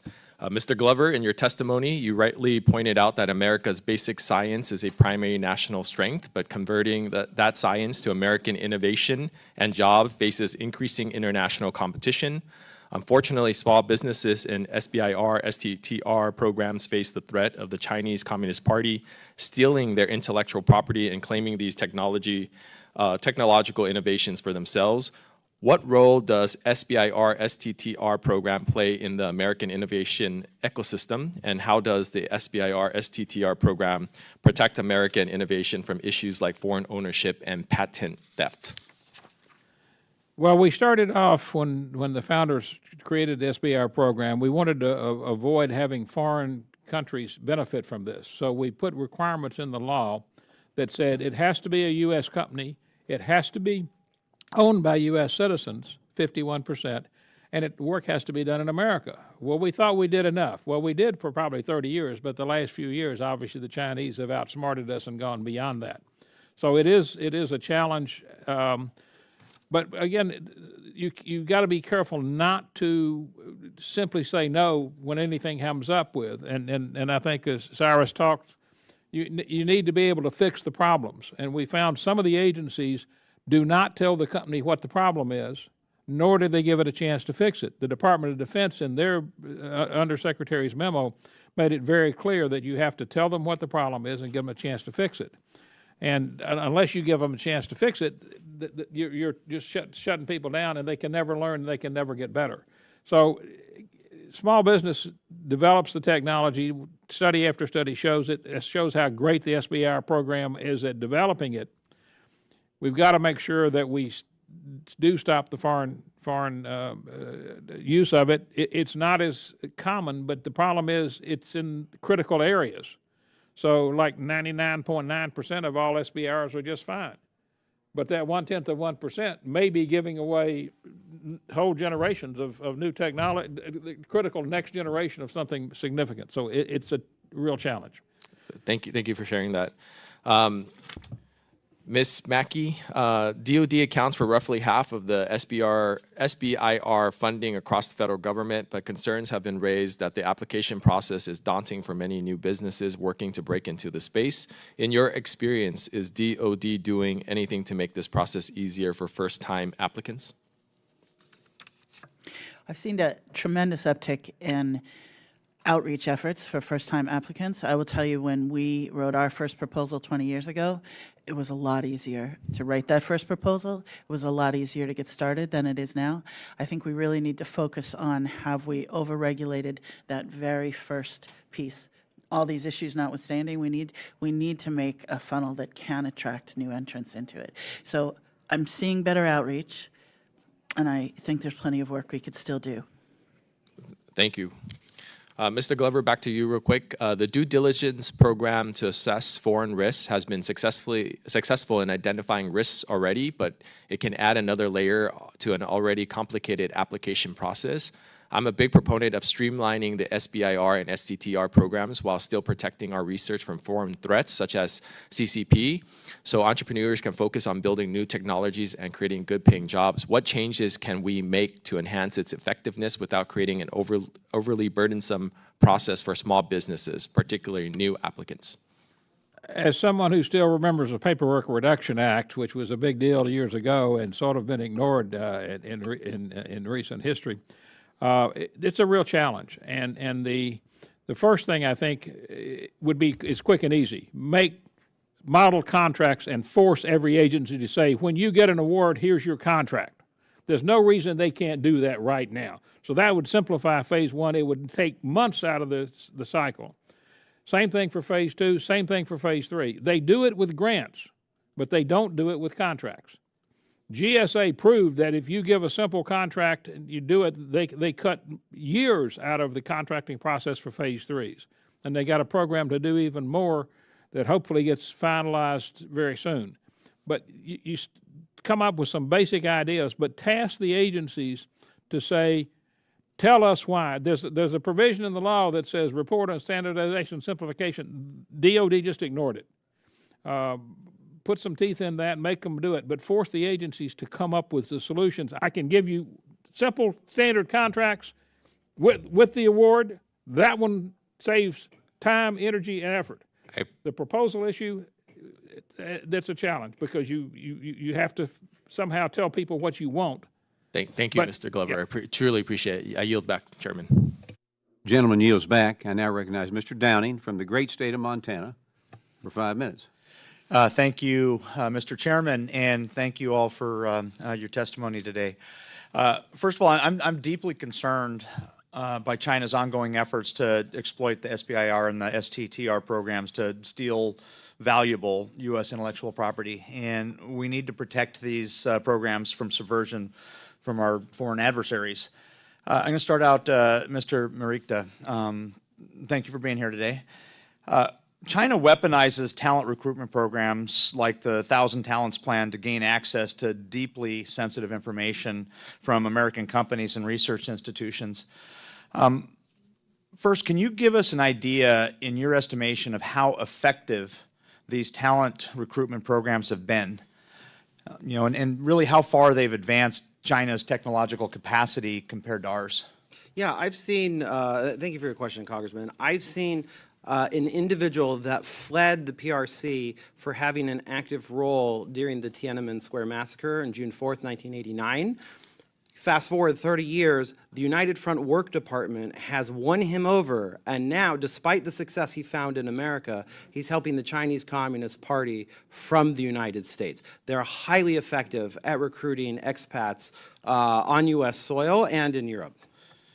So, what types of technologies is China's talent programs and IP theft efforts specifically targeted? It's literally the same as the Air Force Space Force requirements. It's, new space capabilities, new energy capabilities, AI, autonomy. Everything that we have as a priority is essentially seems to be mirrored by their priorities. Do you believe that the SBIR and STTR currently have the protocols in place needed for mitigating the impact of China's talent recruitment strategy? Only Department of the Air Force. They're the only ones capable. Thank you. Thank you for those answers. I also want to discuss with you the impact of China's rapidly developing AI capabilities and the threat that it poses on our research security. We've obviously seen some pretty interesting things recently. To what degree have China's advancements in AI development bolstered their ability to subvert U.S. research programs, including SBIR? When it comes to the Chinese, they spend billions on perception management, and they're constantly overselling their capability. However, oftentimes international actors become sympathetic to what the Chinese are broadcasting. That doesn't mean that their AI is on par or that it's actually legitimate with the story that they've given us. Well, thank you very much. Clearly, we need to do more to protect the integrity of our federally funded research programs. And as the Small Business Committee develops the reauthorization of SBIR and STTR, I look forward to making research research security a top priority for this legislation. And so I thank you, and I yield back. Gentleman yields back. I now recognize Ms. Skelton from the great state of Michigan for 5 minutes. Thank you, Mr. Chairman, and thank you, excuse me, as I fend off the last bit of this winter cold. Thank you so much for our witnesses for joining us here today for this incredibly important conversation. The SBIR program has been truly instrumental in supporting small businesses that drive technological innovation. I wanted to read just a little bit about the economic impact here, because that is essentially what we are talking about, right? What is the value of the dollars that we are investing in this critical program? Economic analysis of the program has routinely demonstrated its outsized importance in generating innovations and economic growth. Between 1996 and 2020, 99 new drug approvals, 12% of all new drugs approved, were developed by SBIR, STTR firms. Another study found that SBIR Phase 2 awards show a return on investments between $22 and $33 for every dollar invested. It's incredible. A study from the National Cancer Institute found that for every dollar invested, it resulted in $11 in commercial sales. Throughout its lifetime, 829 SBI firms have gone public, and 2,120 have been acquired. Finally, 10% of all venture capital investments go to SBIR firms. I like those numbers. Mr. Glover, the SBIR program is a game changer and critical for our economy. How can we ensure that this program continues to support cutting-edge research and development, especially in areas that are critical for U.S. competitiveness, such as health and national security? One, I think we simply need to reauthorize it, make it permanent, put consistency into the program. Two, I think we need to have the program simplified and streamlined, and I think the government, GSA proved it can be done. So making the other agencies do it is something you can require in legislation and monitor and make sure that happens. And I think, quite frankly, the program needs to be a lot larger. It's something that this efficient is still at the 3%, hasn't been increased since 2011.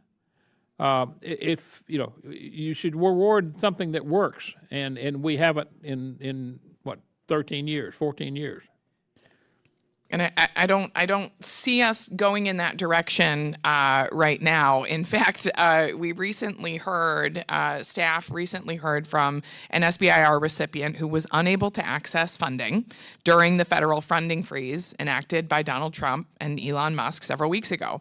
Luckily, due to a court order, court intervention, right? The administration wanted to stop it, but we needed the judicial branch to step in. NSF reopened their funding portal. Can you explain how this type of uncertainty impacts SBIR recipients? The thing small business needs most is cash, and they need money, and they go out of business when they don't have it. And they don't have they often mortgage their house to make their technology work. And so when you shut off the spigot, you basically say this technology will die, or it will get funded by somebody else. Mm-hmm. And we all have heard today how much China is out there looking for it, and that's only outside of the SBIR program. It was rampant. This is by no means the only place their Chinese are looking. So it's critical, and it's painful. Do you let somebody spend their whole life developing technology, get it to a level, and then they win, and then say, "Oh, sorry, We are not doing it today. We're not, and we don't know when we're doing it. Doesn't seem like the chainsaw approach is working as intended in this particular context. National security depends on us being a little bit more precise here. One more thing, Mr. Glover, the tax cuts passed in Trump's first term actually increased taxes on research and development, making companies amortize their research expenditures over 5 years rather than all at once. Do you have any thoughts on how that has impacted SBIR firms who usually have no other form of income? It either has bankrupted them or put into a bankrupt, in effect, state where they may not file bankruptcy, but they don't have any money to pay anything, you don't have money to continue. When you're faced with getting a $1 million grant and you got to pay taxes on $1 million, but you only used to be, it was 20%. Now it's 100%. We're having a conference with a bunch of people on tomorrow afternoon with companies all over the country. It has been a horrible situation. I was told when it got passed, oh, don't worry, it's so important, there's no way it won't get extended. Well, guess what? Washington is Washington. It hasn't been extended. Thank you. Thank you so much, sir. I really appreciate it. As a champion of fiscal responsibility, these programs are critical. I yield back.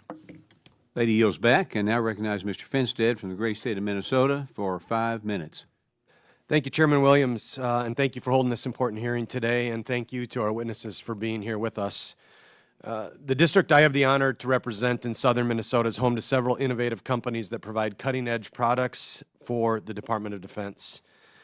I also serve on the House Armed Services Committee and am happy to be serving here on the Small Business Committee as well. And I've had the pleasure and the opportunity of touring many of these businesses in my district and have seen the incredible work that they have done and that they are doing with the funding they receive from the SBIR and the STTR programs. So I'm looking forward to the opportunity to work with my colleagues here on this committee and our expert witnesses to improve these important programs that help drive innovation and economic development across our nation and my district.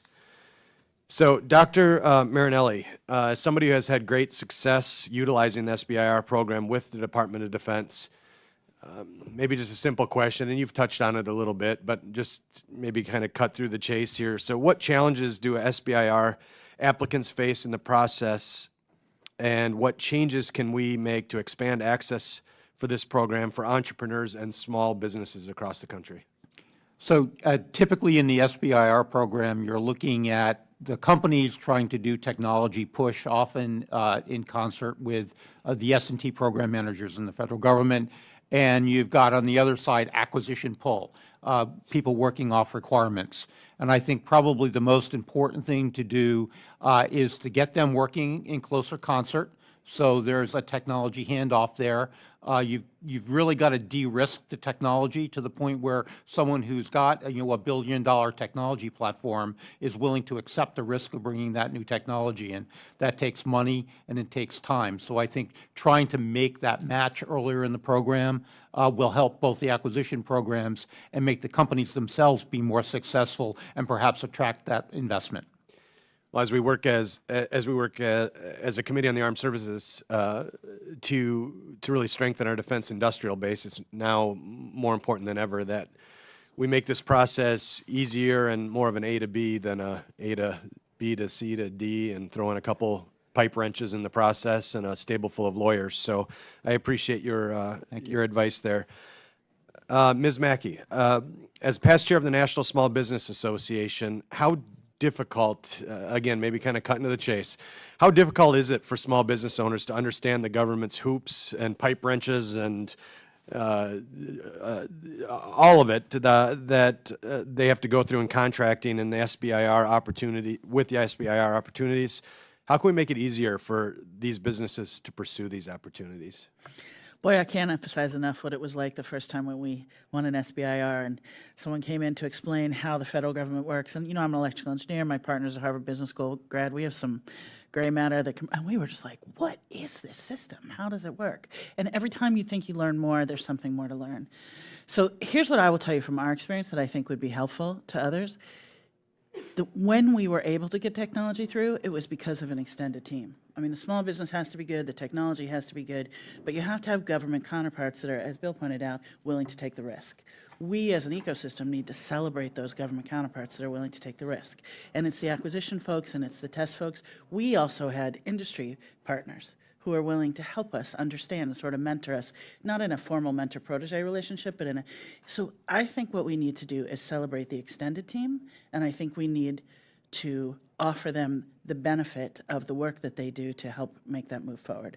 I'd be happy to think of specific examples, but that's in general what I think would be good. No, I appreciate that. Your lived experience through this process is very helpful to hear your story, but also, I want to continue this dialogue as we look at how we can improve the process. And really, again, I come from the Armed Services Committee approach of how do we strengthen the defense industrial base, and how do we get some of these small and mid-sized companies scattered throughout rural America to have a seat at the table and speak the same language that government speaks, and how do we make that easier, not harder. So thank you for your time and for being here.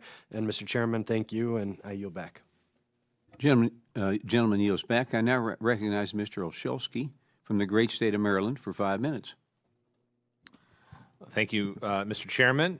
Thank you to all of our witnesses today for your time and your testimony. I think that just want to reemphasize my colleague, Representative Skolton, and her point of ROI and why these programs are so important. So I look forward to working with Chairman Williams, Ranking Member Velasquez, and all of my colleagues here to prioritize, especially what you all, I think, have pointed out, is providing that certainty, making the program permanent, or at least more permanent in particular, in addition to some other changes. So thank you all for your recommendations today. We know these have real life impacts. I'm aware of at least 2 businesses in my district that are direct recipients of this program in SBIR, one of which is a woman-owned business in Baltimore County. And so I'm interested in also the long-term success, not only of the program, but also the diversification of those who are participating in the program. Perhaps, Mr. Marinelli, could you speak to us a little bit about enhancing the geographic and demographic diversity of the program? What can we do to bring in new applicants? What's the most effective way, in your mind, to meet that goal? So if you go back and look at there was a 2014 National Academy study of the Department of Defense SBIR program, and it showed that some of the underserved states in the program have some of the lowest per capita submission rates of proposals in the country. And I think probably the most important thing to do in terms of diversifying participation is to get them introduced into the program, make it easier for them to get in. In some cases, we've seen is some of the states that have programs that help bring the program to small companies are doing much better. Most of the new companies tend to form around universities, and I think focusing on universities, regardless of where they are, is important in terms of kind of bringing them out and telling them, here's a way for you to get funding. Under the STTR program, we've sent, I believe, around $23 million in funds to universities all over the country associated with that. And I think that's another way to introduce them to the program, is to show them the benefits of that funding. And it also helps get the technology out, as well as start to create that workforce that you get on the defense side. So I think all of those would be important things to do. That's great. I appreciate that. Anyone else want to weigh in? Ms. Mackey? So when we started in the space, we didn't know anything about defense or federal, and I had the bonus of being in Boston, near companies like PSI that I could engage with and start to learn this piece. What struck me as I worked through this ecosystem and a lot with the National Small Business Association and with NDI's Small Business Division, small businesses help each other. Like, there's this tremendous collegial outreach that I watched a lot of what people refer to as the coastal companies helping other small businesses. I think we formalize that. That would be tremendous. I also think it's important that we help people that haven't submitted understand that they're valuable and that their experience would be valuable. You don't recognize yourself as valuable, or that you could even access this program. That's great. I will yield back with that, Mr. Chairman. Thank you. Thank you. Gentleman yields his time back. I now recognize Ms. Goodlander from the great state of New Hampshire for 5 minutes. Thank you, Mr. Chairman, and really thank you to our witnesses for being here today. Dr. Martinelli, I wanted to begin with you. I'm very, especially happy you're here. New Hampshire is home to PSI facility and wanted to give you the opportunity to talk a little bit more about the important work that you're doing in my home state. So we have what we call the Molecules to Motors program. We started out with SBIR-funded technology to create new propellants and new explosive materials and new components for that. There's only so much you can do in a laboratory. There are certain safety concerns associated with that, and we needed to find a place where we could scale up, so to speak. I actually identified a location in New Hampshire. I'm not going to talk about where it is because of the kind of things that we do there. But we've grown that now to a 13-acre campus where we can both mix large quantities of new propellants that will extend both the range and lethality of U.S. weapons systems. We're about to invest $3 million in that facility in order to create all of those special capabilities associated with that. Conjunction with that, we're going to invest about $6 million in our Massachusetts facility to start to create some of the non-explosive components that we then bring to New Hampshire. So it's very much a collaborative effort, but it's also an extremely specialized capability. We even have some large companies in the area that are coming to us saying, can we use your facility? Because it's so hard to get into some of the government facilities to do that. So I think it's it's an example of a specialized capability that only the government can fund, and we're happy to be bringing that to the area. Well, thank you for that. The University of New Hampshire is home to the Foster program, or the Focus SBIR STTR Teaching, Entrepreneurship, and Results program, which has the basic mission of helping to guide small businesses through the SBIR and STTR processes. I'd like to just ask our witnesses to speak a little bit more about how these types of university-based programs have been force multipliers and really helped the SBIR and STTR programs. And maybe starting with you, Mr. Glover. The FAST programs and regional outreach programs are primarily with the universities and small business development centers in many of the states. They've done an excellent job. But it's a challenge because, quite frankly, they don't have the culture in there. And you will often find that the SBIR is the only real opportunity for a company in certain areas, certain rural areas, have-not states, that are not on the coast. And it's a real challenge. And we've seen them be successful and really do a great job. But getting people to write proposals is a critical issue because you can't win if you don't submit a proposal. And the studies show that there's a direct relationship with the number of proposals submitted by a state and the number of awards they win.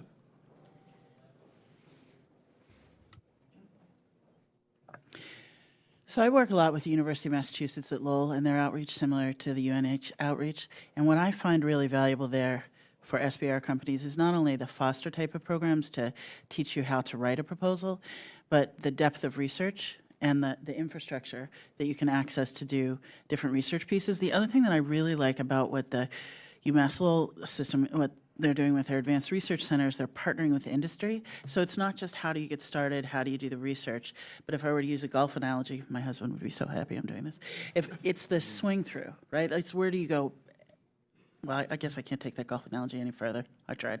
But it's the swing through, right? And so I think it's universities, and to Jerry's point, partnering also with industry for that business model kind of understanding. Dr. Martinelli, did you want to add anything? Sir, I think one of the key things that we see is a lot of our new technology that we bring into our company actually starts with the universities. More often than not, the way we bring technology out of the universities is to actually hire the students. And then the professors come along for the ride. So I think it's very critical. Some of our UUV programs we actually do with the University of New Hampshire off the pier there. We're working with one of the chemistry professors at UNH on our energetics programs.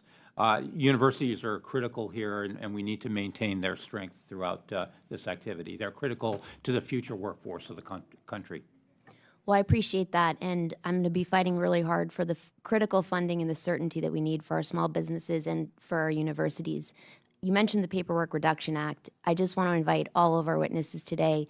any ideas you have about how to simplify and streamline these processes, including the use for SBIR of other transitional authority.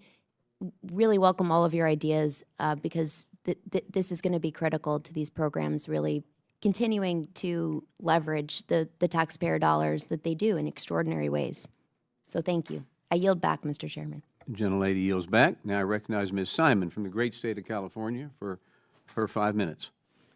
Chair Williams, I love it when you say the great state, because I will remind you again, it really is. It's a lot warmer than DC, sir, in my 8 weeks. I want to thank you all for coming today, and I just really had a great time reading the materials and your testimony prior to this hearing. I believe everyone on this committee, wants the United States to be first in innovation. There's no doubt about that.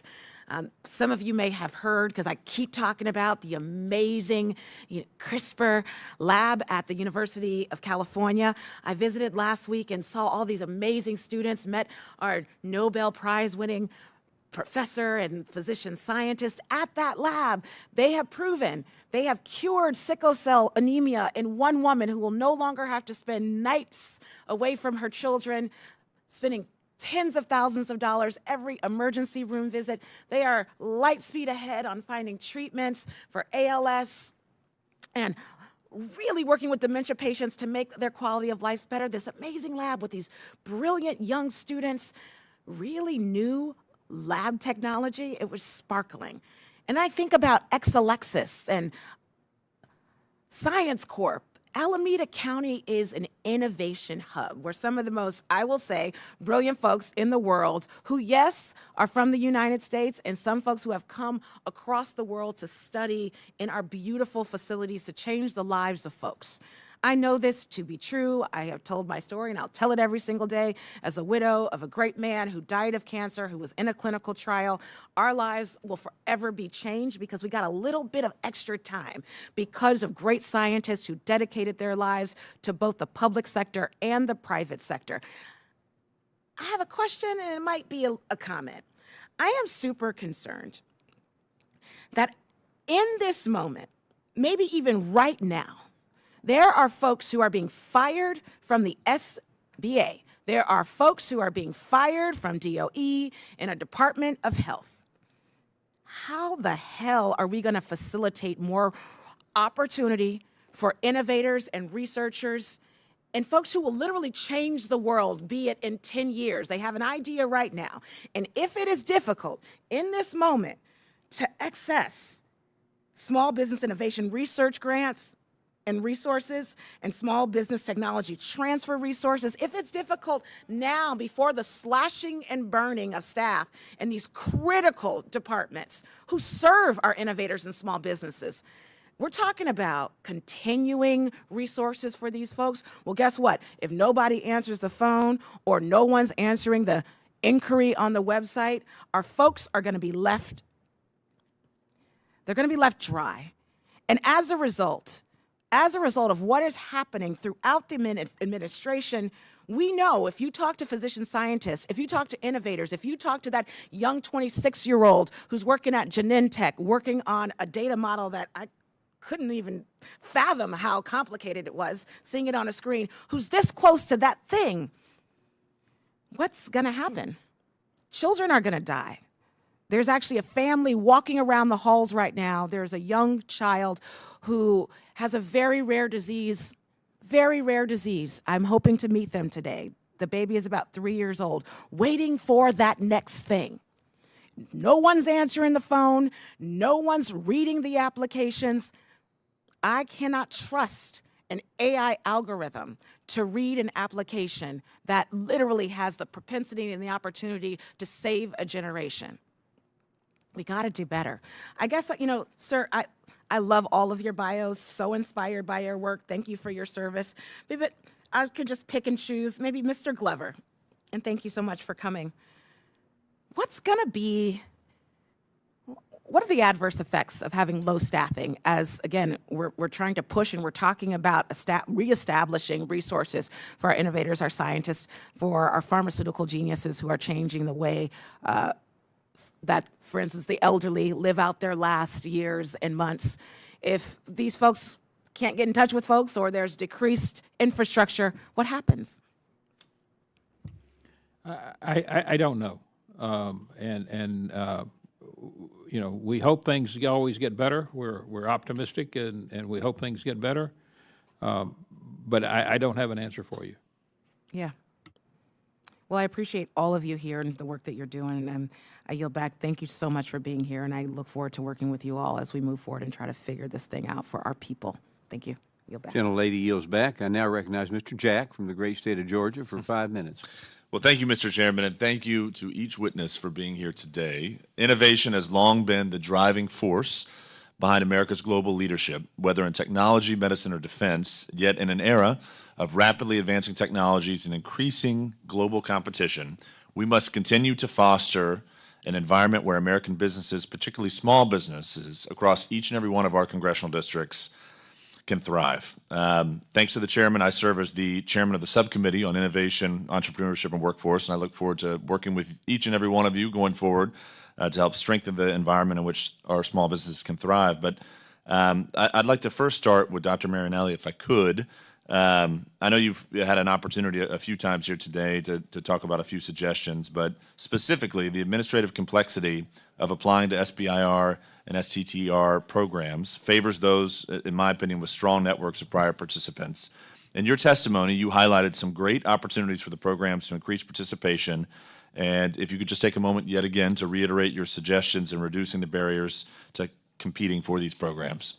So I think as ML spoke, you know, my career started with the program 40 years ago, and it was a much simpler process then. The solicitations were simpler, the proposal formats were fairly common. Today, I don't handle these directly anymore, but it's bewildering to look at the different types of solicitations, the different formats you need to respond to.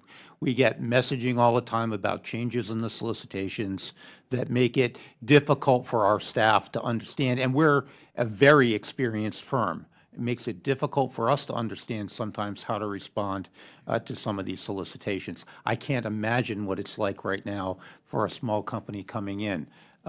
We have unbelievable IT requirements on ourselves these days.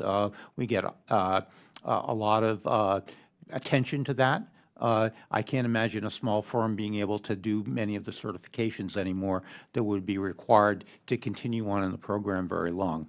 So I think there does need to be some recognition that there are people who aren't like us, who don't have that experience, and kind of a toned-down version of the application process that would enable them to put their ideas forward. I think that's probably very important. Wonderful. Thank you. And to Cyrus, because as you noted, we're not going to pronounce your last name. After the initial application, my understanding is that small businesses need more support in transitioning through the multiple phases of the application process. And a common trend we're seeing of China's success in stealing American technology comes from closing the funding gap and directly supporting the scale-up through small business investment. Given the challenges of private sector investment and long-term technology development within the U.S., how can SBIR be modified to help small businesses, small manufacturers better overcome the capital crunch between phase 2 and 3? Yeah, if there's an increase in the dollar amount, I know a lot of innovators will not even bother applying for SBIRs because they believe the dollar amount is too low. I think if it was moved up probably to 2 million, you would get a lot more buy-in. And some of the innovators believe that, okay, we will succeed commercially before we ever come back to the government and try to sell a service contract because the SBIR process is too cumbersome for them to apply. Wonderful. I appreciate that. I'm just going to close, Mr. Chairman, by noting something that I think does impact small business writ large. But we talk about the regulatory environment, and some of these regulations that have been foisted upon small businesses in previous administrations have had a deleterious impact to their ability to succeed. And tomorrow, our House is going to vote on a Congressional Review Act resolution led by my good friend Gary Palmer and myself, and it's to repeal a regulation and rule that would affect a company in my congressional district. It's about tankless water heaters. I know all my colleagues are tired of me saying it, but just to share with, and I'll ask a closing question, there was a regulation and a rule imposed on the non-condensing tankless water heater industry, which just so happens to be completely manufactured in my congressional district, that we're seeking to repeal tomorrow in our legislative body. So if I can close out with you, ML, it's not germane to the testimony today, but when it comes to the regulatory environment, could you just offer 30 seconds about what we as a Small Business Committee can do to help improve the regulatory environment in which small businesses operate today? I think I have a quick, short answer for you. I would recommend that you speak to the National Small Business Association. They have a committee that focuses on regulatory burden on environmental and would be directly related to this. I think and I say that because I think the best way you can come up with making it easier is ask the small businesses.